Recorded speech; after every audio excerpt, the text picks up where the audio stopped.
Snow Crash was a sci-fi written by Neil Stephenson. The book was written in 1991. That was pretty early on. And back then, there was probably not much internet going on. In the book, Neil Stephenson described a world that the hero lives in a physical world. He's a pizza delivery guy. But in the night, he logged into a virtual world called Metaverse, and he become a hero. We, as a human being, spend more and more time in the virtual world. The whole human race is moving from the physical world slowly into the virtual world with the help, of course, blockchain and cryptocurrency. This is something that you probably cannot stop.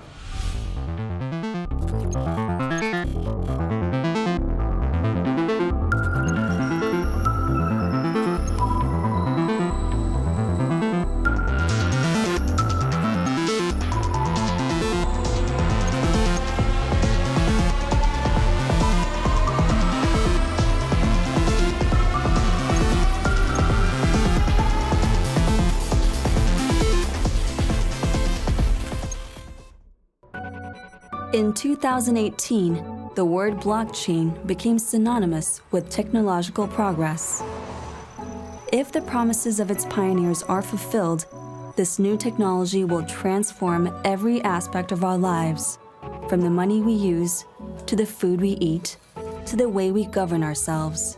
For the first time in history, the trust required for human interaction might be replaced by the code of a machine.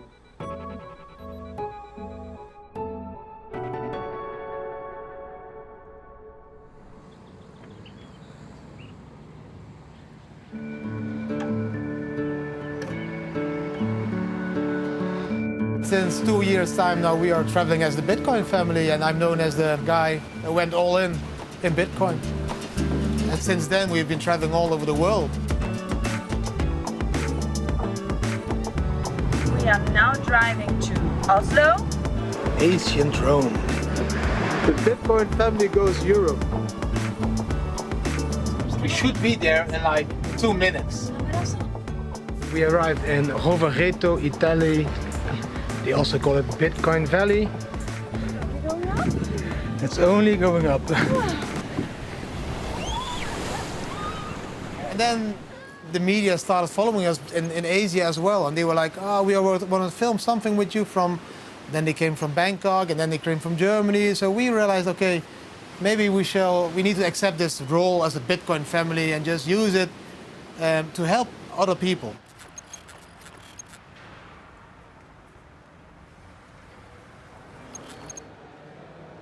Thanks so much. Give a warm welcome for Gigi.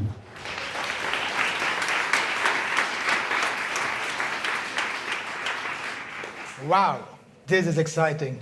In Portugal, so many people. I'll tell you a little bit about myself. I had a father from Indonesia. I had a mother from Holland. I'm from the year 78, so my daughters think I'm old. Speaking about my daughters, let's get them on stage. It's very important to have them here.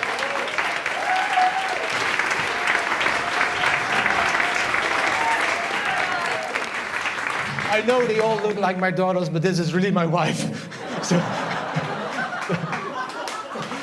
I just want them on stage because I want to show my respect to my family, because without those guys, I would never have been able to take all the steps we took. I grew up to be a very materialistic guy and work and make a lot of money, and I was thought that would make you happy, and I thought I would be a happy guy if I would reach those goals of becoming a millionaire and all those things. And at the end, it was the dying of my parents that woke me up. At that point, I was 24 years old. And I was having dinner with my family, as we always did on Wednesday. At the end of this dinner, I told my mother, "Oh, Mom, love you, see you tomorrow." Went home, went to bed. And at 2 o'clock in the night, my brother called me. And it was, Didi. He said, yeah, man, I'm sleeping. Didi, Mom stopped breathing. I got up, raced to my father's and mother's house. She was on the floor in the kitchen. I went to there and they were rehabilitating her, and then she got in coma 7 days. And 7 days later, she died. She was 48 years old. She always used to say to me, Didi, you need to dare to live life. Many years later, the same thing happened with my father. He died at 61. You get confronted with the fact that life is way more precious than all that materialism. And I went to my wife and asked her, let's sell just everything, the house, the cars, and then go all in. Man, what kind of life have we been living? We started opening our garage box and there were like 6 bikes we didn't use for years, and televisions and all kind of stuff we just bought, and it made us feel sick.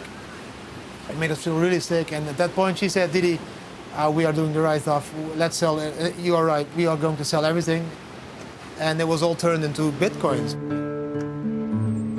So yeah, everything I had turned virtual. You could see it as a futuristic way of living. In the future, I think the world will have changed so much that people don't even have the need of having stuff anymore. They won't be owning a car. Because a lot of people get born and born and born, so that the world is getting overpopulated. There will be a time when nobody has place anymore to hide their stuff. So they need to own less and less in the future. So I think in 20 years' time, we don't own anything anymore. Everything will be a product on the blockchain.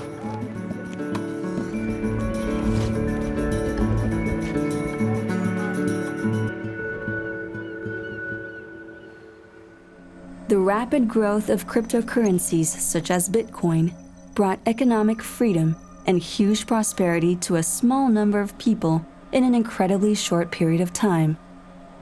Overnight, the lives of early adopters were transformed. Now, some of the pioneers are dreaming of using their vast crypto fortunes to reshape the world around them. So a couple hundred years ago, it would seem almost inconceivable that church and state should be two separate things, because back then the church was the state. And today it sounds a bit wild to say that we should separate money and state, but that's starting to happen right before our eyes thanks to the invention of cryptocurrency. And the next step will be to separate society from state. Today we have a few small groups of people living in capitals like Beijing or Washington, D.C., or places like that claim that they have the moral right to tell people what they're allowed to buy and sell and who they can send and receive money with. But the more economics I studied, the more I realized that government intervention in the economy and government restricting trade of individuals, that's retarding and limiting the rate of economic growth of the world. They're holding back the entire world from being as good of a place as it otherwise could have been. That's almost brings tears to my eyes just thinking about it, because even if they're just retarding the rate of economic growth by just 0.5% per year, when you compound that year after year, decade after decade, century after century, we would already maybe be traveling the stars at this point. Now we have the ability to say no. People that don't want to participate in the existing systems have a tool to opt out. The future I'm trying to build is one in which each individual has complete control of their own lives and their own finances. And we're using technology to build those tools rather than traditional voting and political activism, which we've seen over the last 100 plus years. Those aren't effective tools. A Bitcoin Cash friend of mine started working on a project called Free Society that basically is the idea of, we have all these economic resources available to us now. Let's approach an existing government somewhere in the world and get them to sell us a swath of land, and not just sell us the land, but grant us sovereignty with that land, at which point we'll set up the world's very first non-country. I imagine things will be a lot more fun than other places where you have small groups of people bossing everybody around, telling them what they can or can't do, or making them get permission for this or pay money to do that. And at the end of the day, the market will find a way to do those things, and they'll find a way to do it better, faster, cheaper, more reliably than the governments have been able to do it. We think we can raise several $billions from our own money plus money from the public. I think a lot of these digital nomads from around the world will love to move to a place like this where they'll be free to explore their creative possibilities and do their thing. And I'm looking forward to being around people like that. Technology is a power that we use to rearrange matter in the world, and technology can't engineer human freedom. As fundamentally as up to human beings to actualize, potentialize themselves. But technology, what it does do is it enlarge some area of human activity. There's this thing called crypto, or for example, projects like Bitcoin, and they've You know, they grew up out of nowhere, and some of the people got carried along for the ride and found themselves now at the tops of these projects. But when we really look at the things in terms of like global politics and finance, it's insignificant. I want people to have a tiny bit of perspective. Instead of thinking about how they can carve out a piece of turf for themselves now, here, think about what's possible.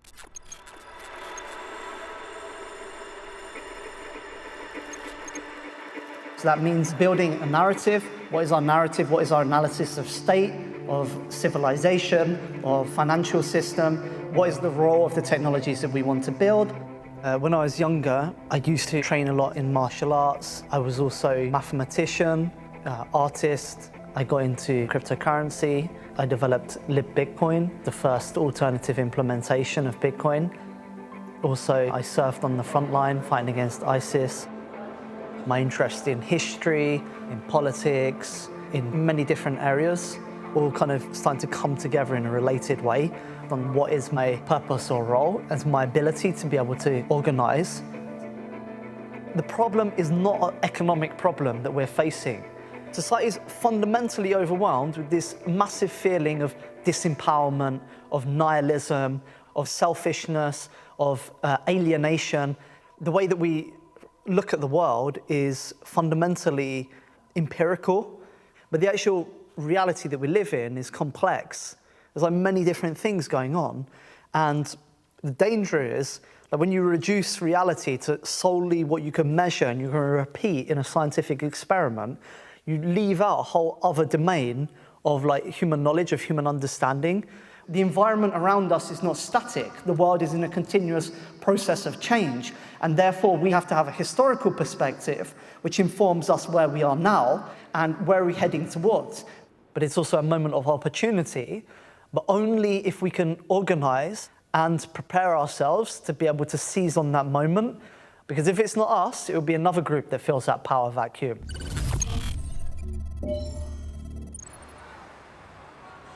Blockchain technology is a broad set of technologies to enable strangers to interact with each other. And blockchain is essentially just like, how do you get a group of strangers together and enable them to keep track of what each other are doing and sort of interact with each other without a central party? Cryptocurrencies were the first application of blockchain, but newer generations of the technology have allowed different types of value to be transacted, creating the possibility of social interaction on a global scale. The political possibilities of this new technology are now being experimented with.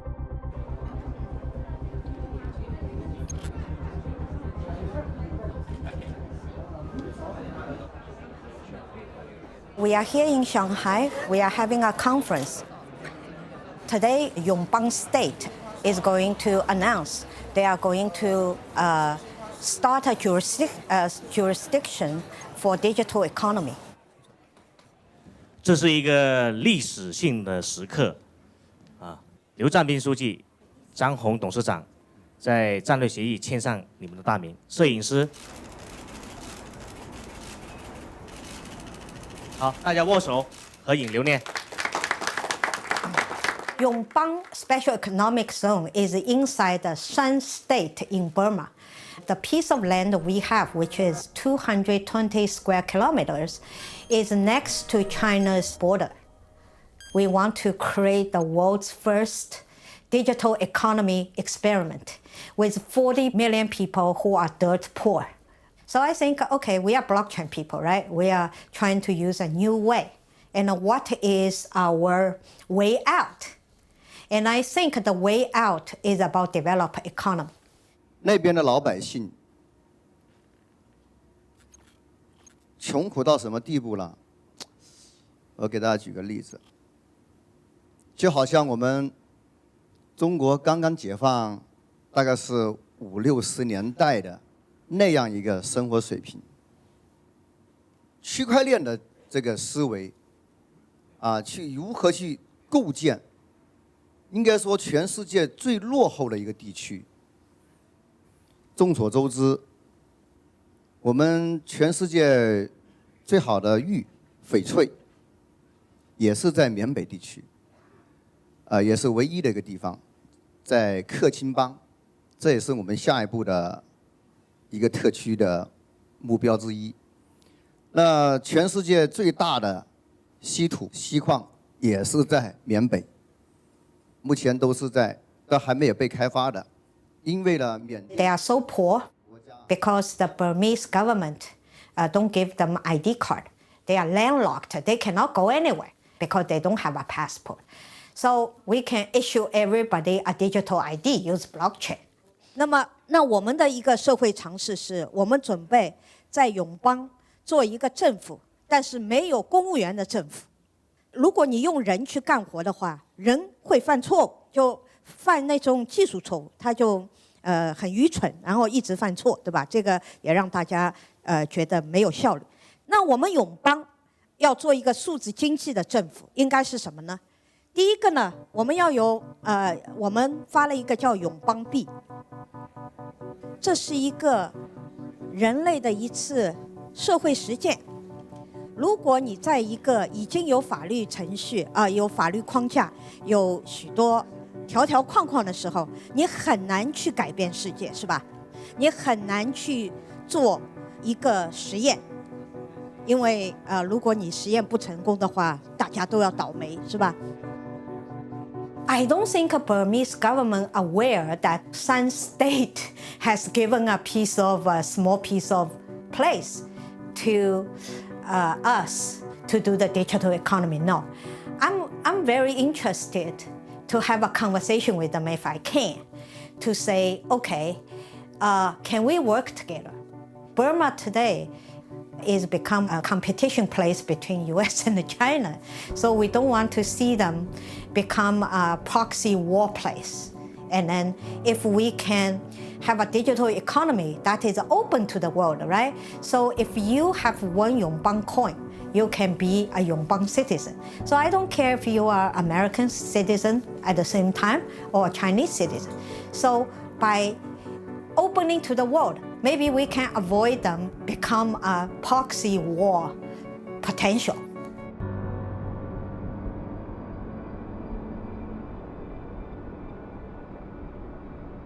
So one of the things people are talking about in crypto spaces right now is what they call like governance. You can build a quote-unquote decentralized technological system, but how do you build an authentic decentralized governance system such that it would distribute the actual like political influence more evenly? I guess that's the kind of one of the frontiers of like actually making these systems authentically decentralized. Blockchain's ability to create networks without any need for a central authority has led academics to consider how this technology might be used to develop entirely new self-regulating societies. The problem of having large nation-states is that the way in which political decision-making is made through a very small number of individuals in a very centralized and top-down way, it doesn't really reflect the complexity itself of a human society. There is no way in which the top of the hierarchy can have full perfect information of everything that is going on in the lower parts of the system to make the best decision. Whereas nature does this very beautiful thing of organizing itself without the need of any central control. Yet, nature is the most complex and organized system that exists. So for the last 10 years, I was looking into what types of systems of decision-making or governance could help us have a similar way of organizing our societies in the way nature does it. Seasteading consists on creating floating human communities on the ocean that are politically autonomous. Companies like the Seasteading Institute are trying to build these floating startup societies. So let's imagine a scenario where none of these floating cities has a centralized government that is permanent. How do we deal with problems of property registration? How do we make sure that the individuals we are doing business with actually exist? All this type of information can exist on a distributed ledger without the need of any central government or organization controlling it.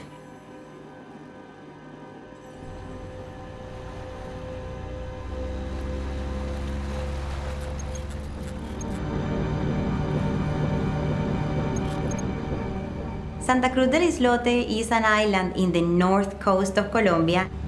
It's an Afro community that has been isolated for hundreds of years. I want to understand what can we learn from this self-organized community. 318 años de fundado tiene el islote, sino en forma de pesca.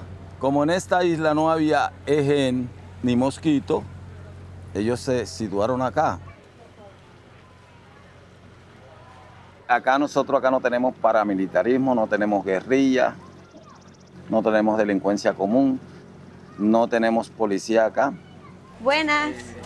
Buenas. Entonces acá la tranquilidad es única. Y como para llamar la atención, vamos para la isla más poblada del mundo. Hay 1.200 habitantes en una hectárea de terreno y viene ocupando el segundo lugar. Nosotros vivimos cerquita. Si tú miras, vivimos cerca. Nos damos cuenta cuando el vecino tiene problemas y ahí es que somos bastante unidos. El problema del vecino, ayúdalo a solucionar. Nadie se nos acuesta con hambre. Si viene una barca con pescado, regálame una liga, coge tu pescado. Yo le pido a Dios que mi comunidad nunca cambie, porque yo me siento muy orgullosa de mi comunidad, de ser negra y de ser mujer en esta comunidad. La isla es de la gente que vive en la isla y por ende le da un estatus de que esto es mío y yo debo cuidarlo. Pero el problema es que la política pública del nivel Estado colombiano y otras comunidades se centraliza y todo el poder de decisión se toma allá en Bogotá o se toma en ciudades capitales importantes y las comunidades apartadas realmente no sienten que están respaldados por un país o unas leyes o unos programas. ¿Cómo se toman las decisiones aquí en la isla? Sí, la máxima autoridad de la comunidad es el Consejo Comunitario. Entonces el Consejo Comunitario lo forma toda la comunidad, que es la asamblea. Primero la asamblea, después los dignatarios, después vienen los demás del territorio comunal y eso. ¿Por qué? Porque los dueños del territorio son el Consejo Comunitario. Entonces, básicamente queremos crear islas artificiales con sus propias regulaciones. ¿Qué consejo tú, que tienes aquí viviendo 60 años, puedes darnos a nosotros? Bueno, la forma en que, no sé en qué forma van quieren hacer esas islas artificiales. No sé si será por algún medio tecnológico, no sé cómo. Lo primero es trabajar con la comunidad y que no haya un malentendido entre nosotros y creamos un ambiente feliz, como cualquier hogar en la casa donde el jefe puede ser el papá, pero que todos tengan el mismo mando, la misma voz y que todos tengan la misma voz en la casa. Que todas las personas puedan participar en las decisiones. Exactamente. Y decidir, no solo participar. Sí, para participar en todo. Así como en el hogar, transparencia, cuando se trata de comunidad. Sí. Porque cuando viene, bueno. What struck me the most about coming to Santa Cruz del Islote is to see that this community has managed to find the ideal mix between individual input in decision making and the collective output. It's a relatively small community, so people know that every decision that they make is going to affect them all. I think it's possible to use blockchain technologies to scale up this model so it works not just for a few hundred people, but for a few thousand. And this is something that blockchain does very well with the central notion of decentralized consensus.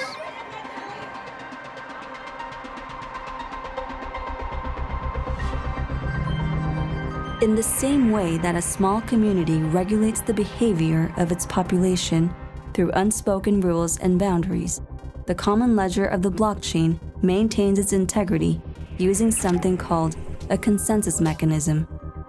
This is an algorithm or a set of rules that allocates responsibility and authority to its participants in order to maintain an accurate public ledger. Governance on the blockchain has the potential to offer a new set of social parameters on how we interact with one another. No longer will we need to trust each other in the machine-ordered universe.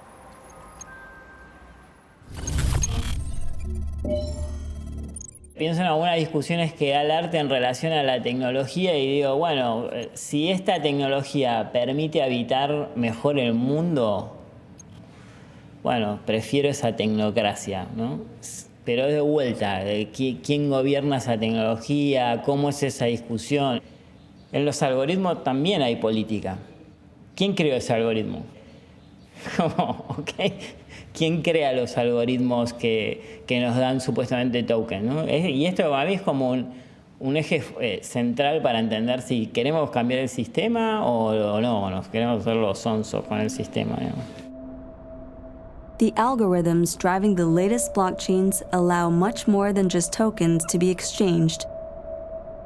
For example, the Ethereum blockchain allows so-called smart contracts to be executed between different parties, allowing human interaction to be mediated solely by the code of a machine. Most computer programmers in the world, they have a job, 9 till 5, they go in an office, they have a crappy cubicle, they don't have much of a review, they have a manager who bothers with TPS reports or whatever. And suddenly, it's like programmers sort of all over the world can become the new lawyers, can become the new architects of the social systems, of the economic systems. The software that we make is going to be software that underpins the foundations of society. It's the imagination of people who can come up with procedures, with formal algorithms, forms to create games of interaction between people and allow computers to replace much of the workings of the legal system.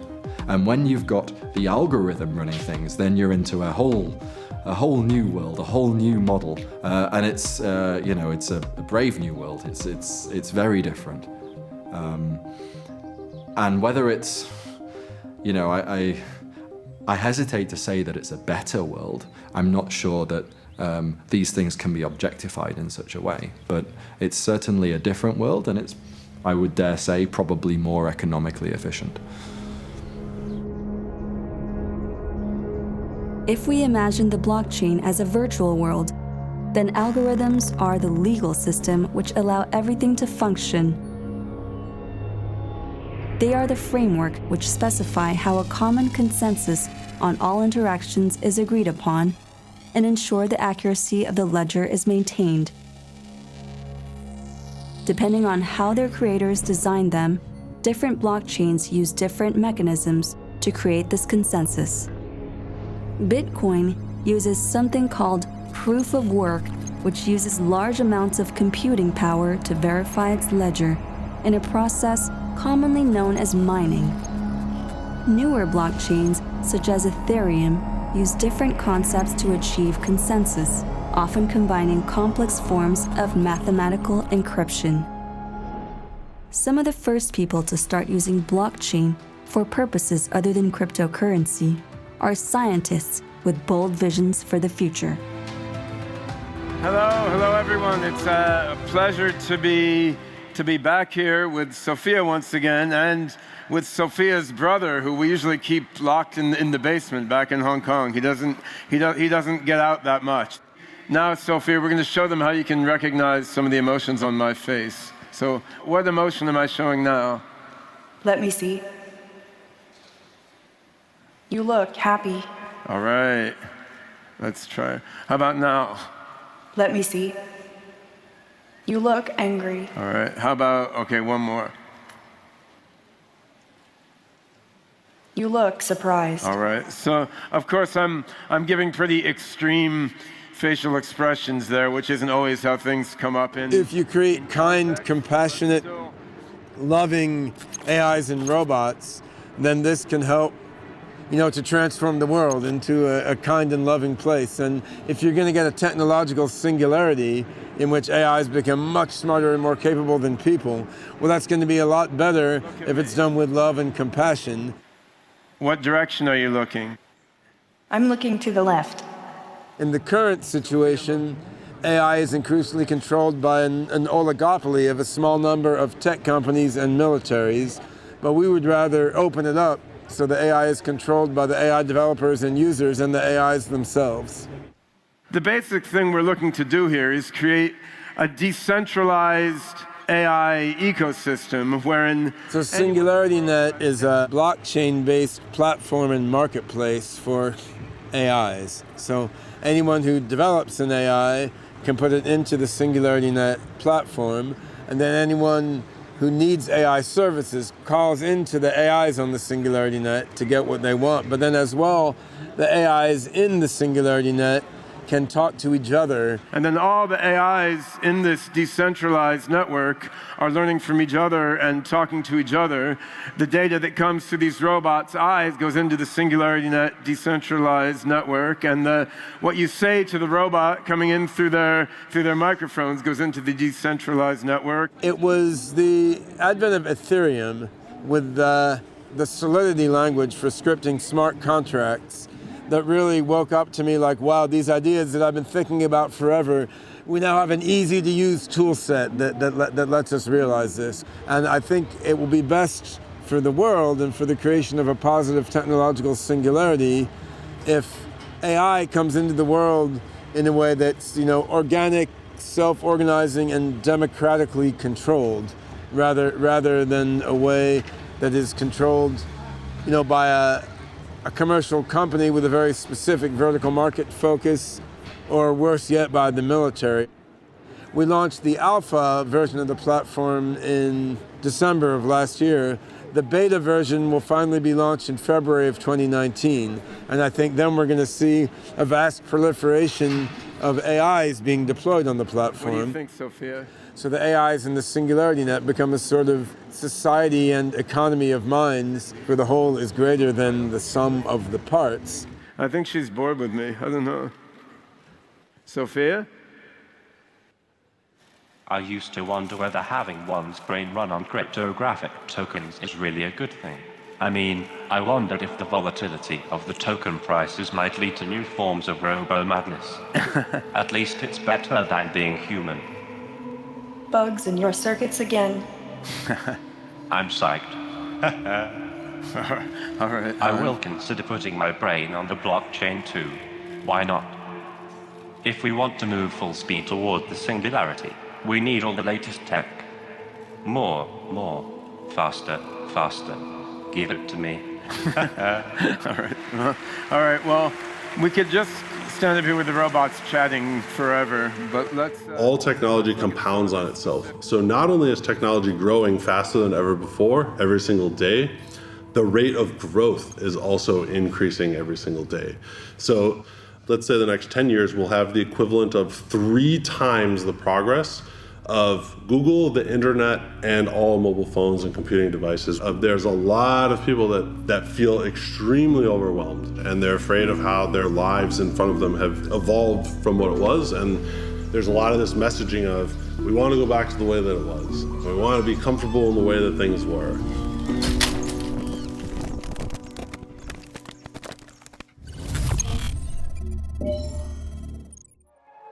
Since the early 20th century, futurists have tried to imagine how the advent of modern technology will transform our lives.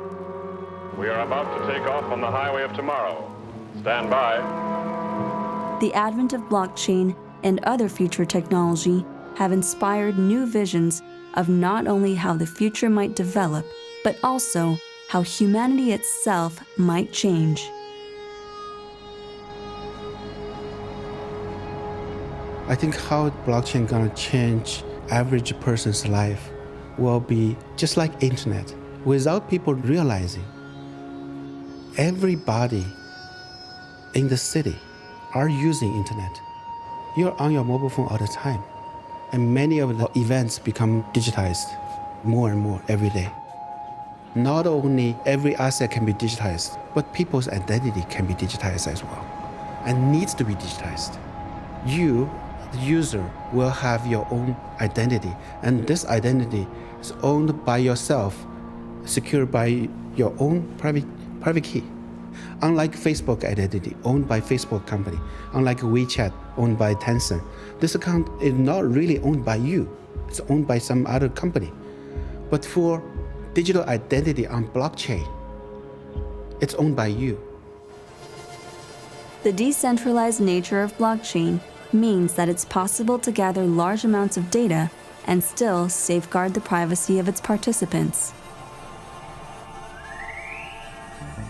You know, one of the things that I was very happy with when I was presenting Ethereum was coming up with this idea of a computer in the middle of the planet, a sort of computer at the center of the world, or the world computer. So it's like a single computer that everybody can use. Now that's very compelling. If everyone can use it, it means there's a single machine that has rules, but that everyone can use to interoperate. So you can kind of set your own rules up, and anyone else can come in and operate, play in your playground, operate in your rules. Everyone can check that the computer has indeed operated correctly. Now the problem with having a single computer shared by everybody is that, well, sometimes you might all want to use it at the same time, and it becomes a very scarce resource. There's only one of them.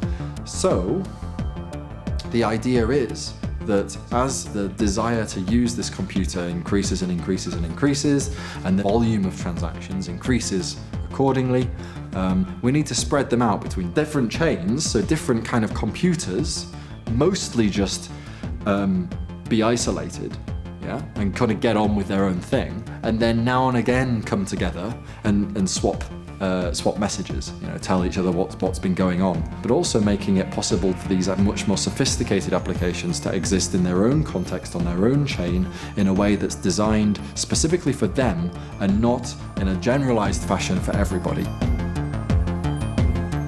As the demand for blockchain technology grows, it is becoming increasingly clear that one blockchain isn't going to be sufficient. Developers are now racing to create networks of interconnected chains which will be able to talk to one another as well as function independently. In the future, it's possible these tech ecosystems will play an even bigger role in our lives than the internet today. How we connect and interact with this web of blockchains is also likely to change.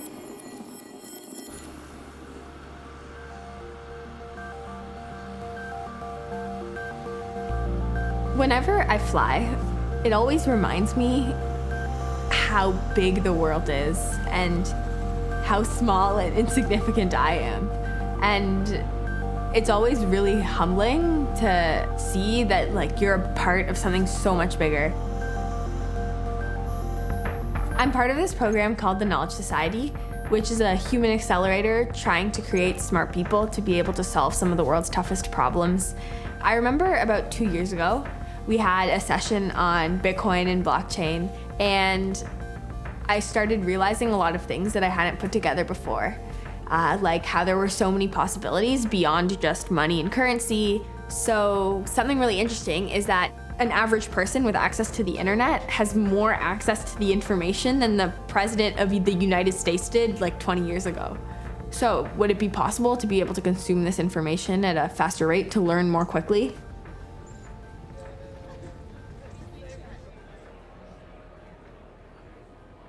With the rate at which technology is advancing, it might soon be possible to implant knowledge.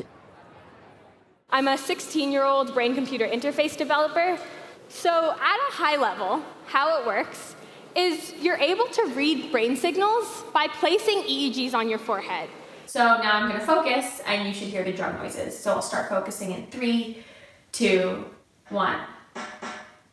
Everyone is different in terms of their brain waves. You have certain thresholds that people typically are between when they do certain activities. So I spent a lot of time practicing how to get my alpha waves into a certain, like 7 to 12 hertz. In meditation, it's very good if you try to almost look at the spot right here, like in your forehead, near your eyebrows. So I tried doing that, and I noticed that I experienced different brain signals. And I'll stop the car in 1, 2, 3, stop. This technology has such a big potential to do good, but also has a very, very large potential to do bad. Let's say in the future, everyone might just have brain chips. It brings up a lot of critical questions like, what if your brain could be hacked? What if people could implant false memories into your head? I worked at a blockchain company this summer called Consensus, and I learned so much about all the encryption protocols and different ways that people access information. So I think that anything is definitely a possibility, but with the rate, hopefully, of encryption technology, as other technology gets developed, hopefully we'll end up figuring out a way to attribute your brain information to you and let you share it if you wish, but only let you share it if you wish. But the thing that really fascinates me is the longer term implications of what this might mean for humanity's evolution as a species. I'm not entirely sure, but I know that it'll be completely different than the way I'm living right now. Some people say, I don't want to be non-biological. I don't want to have chips in my brain. I don't want to replace my internal organs. I don't want to just be like a robot. But it's like, it's too late. Technology, the way that it advances within our cultures, it's already here. It's already having that impact on you much deeper than you even think about. I'd argue that probably more than half of all of your communication on a daily basis is non-biological. When you're watching this video and people see me talking through something, that's just, again, it's pixels and it's images and it's things recreated purely by technology. It's not me. I'm not sitting there. And so how people even perceive phone calls, that's, again, virtual reality. So like, what is humanity and what are people? Like, what does it mean to be human? Does it mean you have to have a complete biological form? What humanity means and what it means to be, human, a person, that might change. My belief, and a lot of others, is that we just start to evolve very, very quickly into non-biological intelligence. There are some people born today that will be able to live forever. And that's a very completely radical thought around humanity, in that humans have always been born and grown to accept death, that death is a part of humanity, and that all people will die. And I would question that and say, why? Why does death have to be a part of humanity? Since the late 1960s, people have chosen to have their bodies cryogenically preserved in the belief that one day science will be able to bring them back to life. Amongst them is Hal Finney, one of blockchain's pioneers. He helped write the source code for Bitcoin and is believed by some to have been its mysterious creator. His body is now preserved in a cryogenic facility run by the Alcor Life Extension Foundation, awaiting the day when it can be resurrected and enhanced with future technology.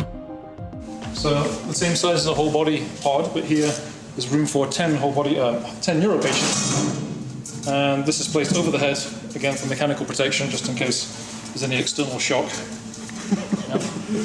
We're kind of a little bit like Leonardo da Vinci, who could design wings and helicopters which would actually work, but he didn't have the tools to build them back then. So I really do think this will become a normal practice at some point. In vitro fertilization seemed very futuristic when it first happened, and people were worried about it. Well, does that mean these children won't have souls? Will they be some kind of zombies? Now it's a very common thing. It's been done millions of times, and there are people walking around who were cryopreserved. It's just that they were embryos at the time. The technology needed to achieve this goal of eternal life relies on developments in genetic engineering and nanotechnology, which may take many decades or even centuries to realize.